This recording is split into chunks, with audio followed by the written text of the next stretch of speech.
নমস্কাৰ সকলো অসমবাসীকে মোৰ ফালৰ পৰা বহাগ বিহুৰ আন্তৰিক শুভেচ্ছা জনাইছোঁ। আজি ঘৰলৈ আমাৰ ঘৰলৈও বিহু বুলি আলহী আহিছে। আলহী কোন আৰু বাই ভনীসকল সকলোৱে মিলি বিহু বুলি এসাঁজ লগে ভাগে খালোঁ। আৰু আজি মই ইডলি আৰু নতুন চাটনি দুটাও বনাইছিলোঁ। সকলোৱে খাই খুব ভাল পালে দেই। আৰু পিছদিনাই ময়ো আহি পালোহি মাৰ ঘৰ দেই। বিহু বুলি মাৰ ঘৰলৈ নাহিম নেকি বাৰু। আৰু লগতে মোৰ জা জলীকেইজনীকো লৈ আহিলোঁ দেই। তাহাঁতি আমাৰ ঘৰলৈ একচুৱেলি ফাৰ্ষ্ট টাইম আহিছে, সেইকাৰণে প্লেট ভৰাই ভৰাই বিহু খুৱাইছে মাহঁতে। আৰু টিকলিকেইজনীৰ উৎপাত দেখিছেই নহয় মাহীয়েকৰ ঘৰলৈ আহি। আৰু এইফালে আমি সকলোৱে চাহ খোৱাত ব্যস্ত দেই। মায়ে আকৌ আমাৰ আলহী আহিলে খুব ভাল পায় দেই, সেইকাৰণে মুখৰ হাঁহি যোৱাই নাই তেওঁ। আৰু আমাৰ ঘৰত যিহেতু পুত্ৰ বোৱাৰী নাই, গতিকে নিজে যেতিয়াই যাওঁ হাতে কামে লাগিবই লাগিব। এয়া হাঁহৰ মাংস বনাই আছোঁ। আৰু এয়া কি দেখিছেনে, জা জলীহঁতে কৈছে বোলে বাকীবিলাক বাদ দিয়ক, সাজকে এবাতি দিয়ক। সেইকাৰণে গোটেইকেইজনী মিলি সাজ খাইছোঁ।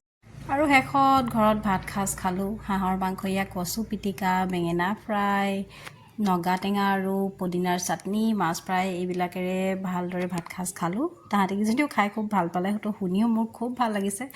আৰু আজিলৈ আহোঁ, বাই বাই।